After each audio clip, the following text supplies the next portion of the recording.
जम्मू कश्मीर में पाकिस्तान ने सीजफायर का उल्लंघन किया है। जम्मू कश्मीर के राजौरी और पुंछ जिले में पाकिस्तान की तरफ से फायरिंग की जा रही है और राजौरी के नौशेरा सेक्टर और पुंछ के कृष्णा घाटी सेक्टर में भी पाकिस्तान ने फायरिंग की है। भारतीय सेना भी पाकिस्तान की इस फायरिंग का मुंहतोड़ जवाब दे रही है। राजौरी और नौशेरा दोनों ही इलाकों में पाकिस्तान की तरफ से सीजफायर का उल्लंघन करते हुए लगातार शेलिंग जारी है, फायरिंग की जा रही है। भारतीय सेना भी इसका मुंहतोड़ जवाब दे रही है। तो पाकिस्तान एलओसी पर लगातार फायरिंग कर रहा है। कृष्णा घाटी सेक्टर में भी पाकिस्तान की तरफ से फायरिंग हुई है। दो इलाके हैं जहां पर पाकिस्तान की तरफ से ये कायराना हरकत की जा रही है। सुनील जी भट्ट इस वक्त हमारे साथ जुड़ चुके हैं। सुनील, अभी हालात क्या है वहां पर? बिल्कुल नवजोत, आज सुबह जो है पाकिस्तान द्वारा जो है सीज फायर का उल्लंघन हुआ है राजौरी जिले के नौशेरा सेक्टर में और पुंछ जिले के कृष्णा घाटी सेक्टर में। दोनों इलाके जो है नियंत्रण रेखा पर पड़ते हैं और वहां पर पाकिस्तान ने अचानक से वहां पर गोलाबारी शुरू कर दी और हमारी जो सेना है उन्होंने भी उनको मुंहतोड़ जवाब दिया। लेकिन नवजोत, जिस प्रकार से जो है आतंक पर प्रहार हो रहा है जम्मू कश्मीर में, आतंक का सफाया हो रहा है, पाकिस्तान उससे तिलमिला गया है और इसीलिए पाकिस्तान जो है कोशिश कर रहा है घुसपैठ कराने की आतंकवादियों की। लेकिन हमारे जो अलर्ट जो है, सतर्क जो सैनिक है जो सीमा पर तैनात है, वो पाकिस्तान के तमाम मंसूबों पर पानी फेर रहे हैं और पाकिस्तान की कोशिश है कि किसी तरह इन्फिल्ट्रेशन हो और इसीलिए वो कवर फायर देता है।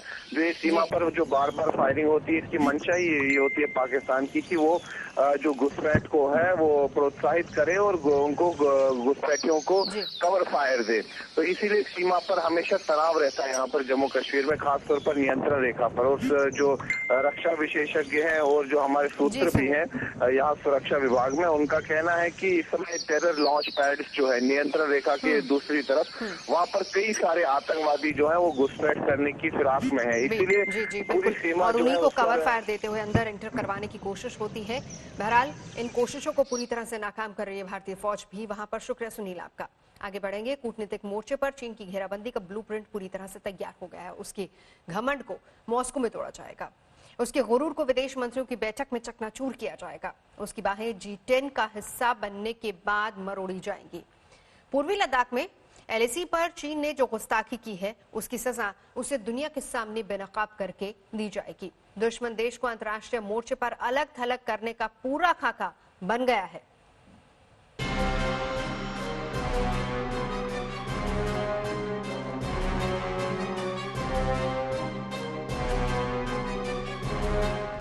सरहद पर चीन को सबक सिखाया। पूर्वी लद्दाख में एलएसी पर चीन की सेना का गुरूर तोड़ा। अब बारी उसको कूटनीति मोर्चे पर भी पटखनी देने की है। भारत के इस प्लान से दुश्मन हैरान भी होगा और परेशान भी। अंतर्राष्ट्रीय स्तर पर चीन को अलग थलग करने का जो ब्लूप्रिंट तैयार हुआ, उससे फड़फड़ा जाएगा ड्रैगन। शी जिनपिंग की रातों की नींद हराम हो जाएगी।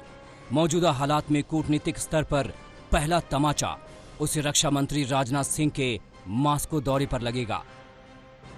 रूस से न्योता मिलने के बाद रक्षा मंत्री राजनाथ सिंह आज मॉस्को के लिए रवाना हो रहे हैं। वहां दूसरे देशों के नेताओं से तो मिलेंगे, लेकिन चीन के नेताओं से नहीं करेंगे मुलाकात। ये संदेश चीन को तिलमिला देगा। लद्दाख में चीन ने जो किया है उसका खामियाजा उसे अंतर्राष्ट्रीय फोरम पर भी देखने को मिलेगा। मॉस्को में चीन की ऐसी बेइज्जती होगी कि वो पानी पानी हो जाएगा। सबके सामने चीन जलील हो जाएगा। भारत में जिस तरह का रोष है, जिस तरह की प्रतिक्रिया है, उसको देखते हुए भारत सरकार एक क्लियर मैसेज चीन को देना चाह रही है कि जब भी ग्लोबल प्लेटफॉर्म्स पर भी अगर भारत और चीन एक साथ आएंगे तो भारत अपनी बात सिर्फ चीन को ये कहने के लिए रखेगा कि चीन को अपना जो बिहेवियर है उसको बदलना पड़ेगा, नहीं तो द्विपक्षीय संबंधों में दरार पड़ी रहेगी। और जो ये इस मॉस्को में जो राजनाथ सिंह की विजिट है, वहाँ पर वो एक मैसेज चीन को देना चाह रहे हैं। नाजी जर्मनी पर विजय हासिल करने की 75वीं वर्षगांठ पर आयोजित कार्यक्रम में हिस्सा लेने राजनाथ सिंह मॉस्को जा रहे हैं। राजनाथ सिंह के साथ रक्षा सचिव अजय कुमार और हर सशस्त्र बल के एक शीर्ष अधिकारी होंगे। 24 जून को पहली बार मॉस्को के रेड स्क्वायर पर भारतीय सैन्य टुकड़ी भी विक्ट्री डे समारोह का हिस्सा बनेगी। चीन के साथ खराब रिश्ते के बीच राजनाथ सिंह का मॉस्को का ये दौरा काफी अहम हो जाता है। रक्षा मंत्री राजनाथ सिंह 3 दिन के दौरे के लिए मॉस्को जा रहे हैं विक्ट्री डे परेड में शामिल होने, लेकिन चीन के लिए पहला झटका और भारी झटका नहीं मिलेंगे चीन के डेलीगेशन के साथ। कूटनीतिक मोर्चे पर चीन को एक और झटका 23 जून को ही लग जाएगा। रशिया, इंडिया, चाइना यानी RIC ग्रुपिंग की विदेश मंत्रियों की वीडियो कॉन्फ्रेंसिंग में भी चीन बेनकाब हो जाएगा। रूस, भारत और चीन के बीच ये डिजिटल बातचीत तो होगी, लेकिन चीन के साथ द्विपक्षीय बातचीत की कोई गुंजाइश नहीं। तीनों मुल्कों के बीच कोरोना वायरस और आर्थिक मुद्दे पर चर्चा होगी। इस मीटिंग में भी चीन की अकड़ ढीली की जाएगी। चीन को नजरअंदाज करके भारत संदेश देगा कि वो घमंड में ना रहे। हालांकि घर में ही इस त्रिपक्षीय बातचीत को लेकर बीजेपी सांसद ने ही सरकार को घेरा है। सुब्रमण्यम स्वामी ने कहा कि जब माहौल ठीक नहीं तो इस बैठक में S जयशंकर की जगह स्वास्थ्य मंत्री डॉक्टर हर्षवर्धन क्यों नहीं शामिल होते। हालांकि चीन को घेरने का यह सिलसिला लगातार जारी है। इसको असली झटका सितंबर में लगेगा, जब G7 का विस्तार होगा। प्रधानमंत्री नरेंद्र मोदी इस बैठक में हिस्सा लेने खुद जाएंगे। इसी बैठक में G7 बन जाएगा G10, यानी दुनिया के ताकतवर लीग में भारत की हो जाएगी एंट्री।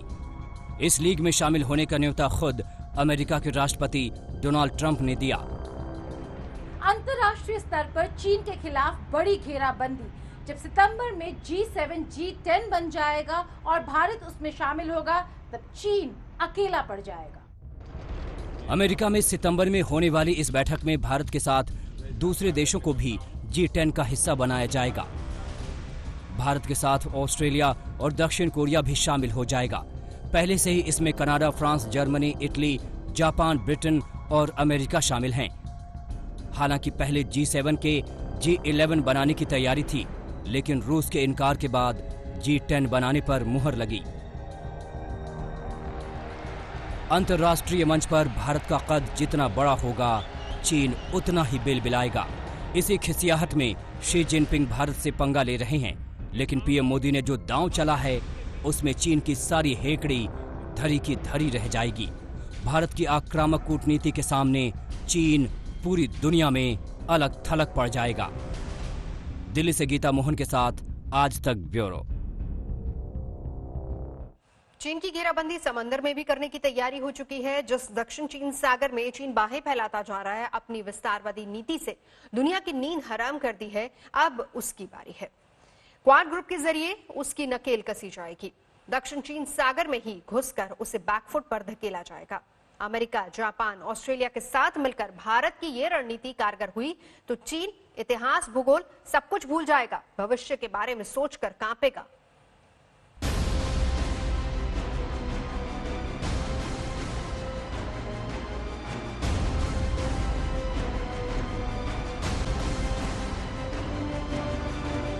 चीन की घेराबंदी समंदर में भी की जा रही है। उसकी कमर दक्षिण चीन सागर में भी तोड़ने की तैयारी है। भारत, ऑस्ट्रेलिया, अमेरिका और जापान की चौकड़ी के प्लान में फंस जाएगा चीन। रणनीतिक तौर पर दक्षिण चीन सागर भारत के लिए काफी अहम है। भारत के लिए ये पारंपरिक रूट रहा है। Bharat, America, Japan, Australia quad group का हिस्सा हैं। अगर भारत के खिलाफ चीन जंग छेड़ता है तो क्वाड ग्रुप के देश मदद के लिए आगे आ सकते हैं। आखिर क्या है क्वाड ग्रुप, आपको बताएंगे।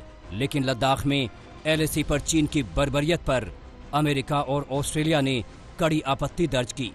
ऑस्ट्रेलिया ने जहां भारत के संयम की सराहना की, वहीं अमेरिका के विदेश मंत्री माइक पोम्पियो ने कहा कि चीन दुनिया को अस्थिर करने की कोशिश कर रहा है। PLA has escalated border tensions. We see them today in India, the world's most populous democracy. We watch as it militarizes the South China Sea and illegally claims more territory there, threatening vital sea lanes. A promise it broke again. दरअसल 2007 में Japan के प्रधानमंत्री Shinzo Abe ने quad group को बनाने का प्रस्ताव रखा था, जिसे भारत, अमेरिका और ऑस्ट्रेलिया ने समर्थन दिया था। हालांकि 10 साल तक ये तो निष्क्रिय ही रहा, लेकिन 2017 के बाद से चारों देशों की लगातार बैठकें हो रही हैं। क्वाड ग्रुप में शामिल सभी 4 देशों की एक ही चिंता है, और वो है चीन का बढ़ता दबदबा।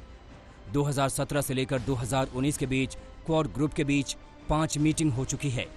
इस मीटिंग में पहली बार न्यूजीलैंड, दक्षिण कोरिया और वियतनाम को भी शामिल किया गया था। अंतर्राष्ट्रीय स्तर पर एक और कूटनीतिक मुहिम, जहां साउथ चाइना सी में चीन अपना जोर आजमा रहा है, वहीं दूसरी तरफ क्वाड के जरिए अमेरिका, भारत, जापान और ऑस्ट्रेलिया करेंगे चीन का मुकाबला। क्वाड ग्रुप के देशों के साथ भारत की रणनीतिक साझेदारी है। यही वजह है कि अमेरिका ने चीन को काउंटर करने के लिए भारत को डिफेंस पार्टनर का दर्जा दिया। ऑस्ट्रेलिया के साथ हमारे पुराने रिश्ते हैं। 1962 की जंग में भी ऑस्ट्रेलिया ने हमारी मदद की थी। जापान के साथ हमारे करीबी रिश्ते हैं। दोनों देशों के बीच 2008 में सुरक्षा समझौता भी हुआ। जंग की सूरत में चीन के खिलाफ हमारे दोस्तों की लिस्ट लंबी है। 1998 में जब भारत ने न्यूक्लियर टेस्ट किया तो कई मुल्क विरोध में आ गए, लेकिन फ्रांस ने हमारा साथ दिया। वहीं 1971 की लड़ाई और कारगिल युद्ध में इजराइल ने भारत की मदद की। यूरोप में सबसे शक्तिशाली देश जर्मनी है, जिसका भी हमें समर्थन हासिल है। वहीं चीन से खफा ब्रिटेन भी भारत के साथ है। कूटनीतिक मोर्चे पर चीन के साथ अगर कोई है तो पाकिस्तान और उत्तर कोरिया, लेकिन इन दो देशों के दम पर चीन भला क्या कर सकता है? बावजूद कोई ऐसा मुल्क नहीं जो चीन से परेशान नहीं है। उसकी विस्तारवादी नीति से दुनिया त्रस्त है। उसके इस दादागिरी पर चोट करने की जरूरत है। हालांकि इस बीच साउथ चाइना सी पर अपनी पकड़ मजबूत करने के लिए चीन ने एयर डिफेंस आइडेंटिफिकेशन जोन बनाने जा रहा है। चीन ने इस जोन में ताइवान और वियतनाम के कंट्रोल वाले द्वीपों को भी शामिल करने जा रहा है। चीन जोन के अंदर प्रतास, पार्सेल और स्पार्टले द्वीप समूह को भी शामिल कर रहा है। इन द्वीपों को लेकर उसका ताइवान, वियतनाम और मलेशिया से विवाद चल रहा है। ऐसे में भारत को अपनी रणनीति बदलनी होगी। ताइवान, हांगकांग को लेकर जो मसले उठ रहे हैं, अगर भारत इस पर खुलकर समर्थन करता है तो चीन को मिर्ची जरूर लगेगी, उसका दर्द बढ़ जाएगा। तो एक प्रकार चीन के ऊपर दबाव है कि चीन जो है एक प्रकार से छोटी कंट्रीज के ऊपर प्रेशर डाल के पूरा साउथ चाइना सी अपना मानता है, जो कि एक प्रकार से गलत है। और चीन अभी वहाँ पर इन देशों की मदद कर रहा है अपने एयरक्राफ्ट कैरियर लेके। और 2-3 चीज़ें हैं, जो एक freedom of navigation, rule of law होना चाहिए, जिसमें सभी को बराबर की हिस्सा मिले। एक तरफ चीन को घेरने का पुख्ता प्लान तो दूसरी तरफ अपनी ताकत को मजबूत करने में भारत जुटा हुआ है। इसी कड़ी में संयुक्त राष्ट्र सुरक्षा परिषद में भारत को अस्थायी सदस्य के तौर पर चुने जाने से भी चीन बौखलाया हुआ है। 2 वर्षों तक संयुक्त राष्ट्र सुरक्षा परिषद में चीन की चालबाजी नहीं चलेगी। उसके मंसूबे को नाकाम बनाया जाएगा। कूटनीति के लिहाज से देखें तो चीन और दहशतगर्दों के दोस्त पाकिस्तान को छोड़कर भारत के दूसरे पड़ोसियों के साथ रिश्ते की डोर मजबूत है। हालांकि नेपाल के साथ रिश्तों में थोड़ी खटास जरूर आई है, लेकिन उसे दुरुस्त किया जा रहा है। उम्मीद की जा सकती है कि भारत की कारगर रणनीति चीन पर भारी पड़ेगी। दिल्ली से गीता मोहन के साथ आज तक ब्यूरो। 15 जून की गलवान घटना पर आज तक की सुपर एक्सक्लूसिव खबर देखिए। हम आपको जो रिपोर्ट अब दिखाने जा रहे हैं वो गलवान घाटी का वो सच है जो रात के अंधेरे से अभी तक पूरी तरह रोशनी में आ ही नहीं पाया है। देखिए, 15 जून की रात गलवान घाटी में चीनी दुस्साहस को खंड खंड करके सरहद की रक्षा का अखंड प्रण कैसे भारतीय जवानों ने निभाया। और इस रिपोर्ट में 15 जून की रात की पल पल की कहानी है, वीरों के अमर बलिदान की कहानी है।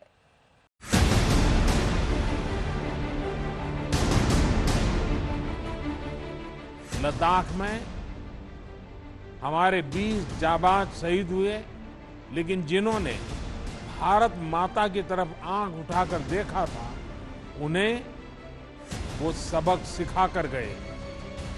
शहीद वीर जवानों के विषय में देश को इस बात का गर्व होगा कि वे मारते मारते मरे। 15 जून की रात को गलवान घाटी में क्या हुआ? कितनी देर चली लड़ाई? कैसे लड़े भारतीय जांबाज? 16वीं बिहार रेजिमेंट के पराक्रम ने कैसे चूर चूर किया चीन का अहंकार? भारतीय जवानों के शौर्य के सामने कैसे सरेंडर कर गई पीएलए? तो मैं गौरव के साथ इस बात का जिक्र करना चाहूंगा कि ये पराक्रम बिहार रेजिमेंट का है। चंद घंटों में भारतीय जवानों ने अपने बलिदान से गलवान घाटी में शौर्य की वो कहानी लिख दी जिसे सदियां दोहराएंगी। LAC पर जो हुआ है उसे 3 टुकड़ों में समझना होगा। शुरुआत चाइना की तरफ से हुई, जिसके बाद भारत ने पलटवार किया।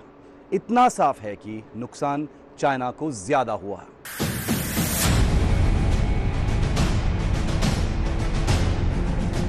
तनातनी का माहौल था और चीन की फरेबी फितरत को समझते हुए भारत ने अपनी तरफ से कोई कोर कसर नहीं छोड़ी थी। गलवान घाटी पर भारत और चीन के सेनाओं के बीच क्या क्या हुआ उसे लेकर जबरदस्त विवाद छिड़ा है, लेकिन इसके बीच हम आपको पूरी इनसाइड स्टोरी दे रहे हैं। वहां पर 16वीं बिहार और 3री पंजाब के जवान डटकर खड़े थे, साथ ही थे घातक कमांडोज। जैसा कि नाम से ही स्पष्ट होता है, ये घातक होते हैं अपने दुश्मनों के लिए। चीनी विश्वासघात का किस्सा शुरू होता है एक ऐसी पोस्ट से जिसे चीन ने LAC के बेहद करीब बनाया। हालांकि जब अधिकारियों के बीच बातचीत हुई तो चीन ने उस पोस्ट को डिसमेंटल किया, लेकिन फिर उसे दोबारा क्यों बनाया गया? कमांडिंग ऑफिसर कर्नल संतोष बाबू ये जानना चाहते थे, लिहाजा चीनी सेना से बात करने के लिए गए। उस वक्त उनके साथ कुछ अफसरों समेत 35 लोगों की टीम थी। कर्नल संतोष बाबू वहां पहुंचे तो उन्हें पहली ही नजर में अंदाजा हो गया कि सारे चीनी सैनिक नए थे, जिनसे उनकी अब तक बातचीत चल रही थी। वो टुकड़ी ये नहीं थी। बहुत हैरान करने वाली बात यह है कि जिन चाइनीज ऑफिसर्स से हमारी बात चल रही थी वो बदल गए थे। वहां नई डिप्लॉयमेंट थी और यह चाइना की तरफ से किसी बड़ी कॉन्स्पिरेसी की इशारा था। बदली हुई टुकड़ी को देखकर कर्नल बाबू का माथा तो ठनका, लेकिन वो शांत थे और उसी शांति के साथ सिर्फ ये जानना चाहते थे कि समझौते के अनुसार हटाई गई पोस्ट दोबारा क्यों बनाई गई। चीनी सैनिकों को पीछे हटना था तो वो हटे क्यों नहीं? चीनी टुकड़ी का इरादा कुछ और ही था। कर्नल बाबू की थोड़ी सी पूछताछ के बाद ही एक चीनी जवान ने उन्हें पीछे धक्का दिया। भारतीय सैन्य परंपराओं के संस्कार में कमांडिंग ऑफिसर का सम्मान पिता की तरह किया जाता है। चीनी दुस्साहस ने भारतीय जवानों के सब्र की लकीर को पार कर दिया था। किसी भी यूनिट का जो कमांडिंग अफसर होता है वो उन जवानों के लिए उनके पिता के समान होता है। कर्नल संतोष बाबू एक बहुत ही संयम और शक्ति के संतुलन वाले सिपाही थे। उनकी अपनी यूनिट में जो उनका सम्मान था, जो उनका मान था, उनकी हालत देखकर उनके जवानों से रहा नहीं गया। वो आक्रोश से भर गए। 16वीं बिहार रेजिमेंट के जवानों ने मार मार के चीनी सैनिकों को अधमरा कर दिया। बिना गोली चलाए पोस्ट समेत जितने भी चीनी चिन्ह मौजूद थे वो तहस नहस कर दिए गए। ये लड़ाई पूरे 30 मिनट तक चली।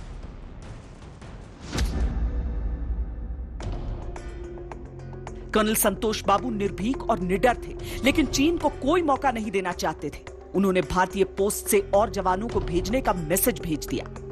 भारतीय जांबाजों ने यह तय किया कि चीन के अनुशासनहीन सैनिकों को पकड़कर उनके सीनियर ऑफिसर्स को सौंप देंगे, लेकिन कई और चीनी सैनिक रिज पर पहले से ही दो तरफा घात लगाए बैठे थे। उन्होंने भारतीय दल पर ऊंचाई से पत्थरों की बरसात की। दूसरे चरण की यह लड़ाई 45 मिनट चली। कई छोटे छोटे फ्रंट खुल चुके थे, जिनमें दोनों तरफ से कुल 300 लोग आपस में भिड़े थे। चीनियों ने यहां डंडों और कील लगी रॉड्स जैसे असभ्य हथियारों का इस्तेमाल किया। नीचे बहती गलवान नदी थी, दोनों तरफ के सैनिक उसमें गिरते चले गए। इसी मुठभेड़ में कर्नल संतोष बाबू के सर पर भी एक पत्थर लगा।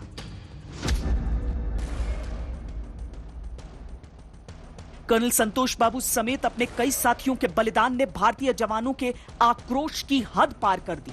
11 बजे के बाद लड़ाई का तीसरा चरण शुरू हुआ। 16वीं बिहार के साथ 3री पंजाब और इनके घातक कमांडोज आ मिले।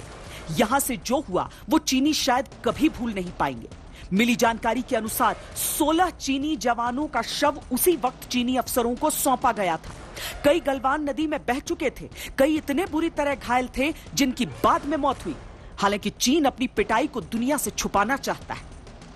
तीसरी लड़ाई के बाद दोनों तरफ की सेनाओं ने अपने अपने घायल जवानों की अदला बदली करी। बचे हुए सैनिकों को तुरंत लौटाने की सहमति बनाई गई, जो लौटा भी दिए गए। लेकिन 15 जून की रात जो हुआ वो चीन कभी भुला नहीं पाएगा। उसे याद आएंगे वो उद्घोष जिन्होंने चीनी सेना से होश छीन लिए थे। याद आएंगे भारतीय जांबाजों के वो बाहुबल जिनमें चीनी सैनिकों ने छटपटाते हुए दम तोड़ा था। दिल्ली में शिव अरूर के साथ श्वेता सिंह, लद्दाख आज तक।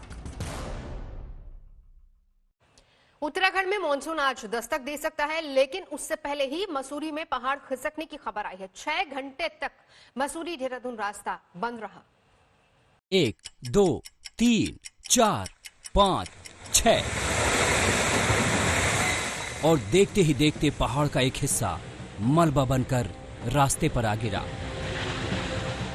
पूरे के पूरे पहाड़ को रास्ते पर गिरने में 6 सेकंड से भी कम का वक्त लगा। पहाड़ खिसकने से पहले ही रास्ता बंद था। मौके पर मजदूर सड़क से मलबा हटाने में जुटे हुए थे कि तभी एक बार फिर पहाड़ का बड़ा हिस्सा आ गिरा।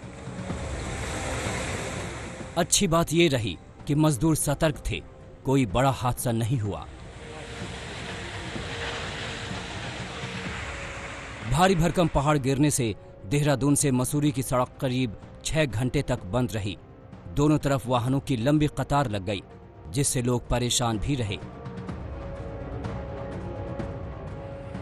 मौके पर सड़क खोलने के लिए 2 जेसीबी मशीन भी लगाई गई, लेकिन रुक रुक कर मलबा गिरने से रास्ता खुलने में देरी हो रही थी। लैंडस्लाइड की वजह है कि नीचे जो रोड का कार्य चल रहा था, इसके कारण थोड़ा सा वाइब्रेशन हुआ, तब लैंडस्लाइड आई। मौसम विभाग के मुताबिक आज और कल उत्तराखंड से मॉनसून के टकराने की संभावना है, यानी बारिश शुरू होगी और इसके साथ ही पहाड़ों में लोगों को नई चुनौती का सामना करना पड़ेगा। मसूरी से सुनील सिलवाल के साथ दिलीप सिंह राठौड़, आज तक।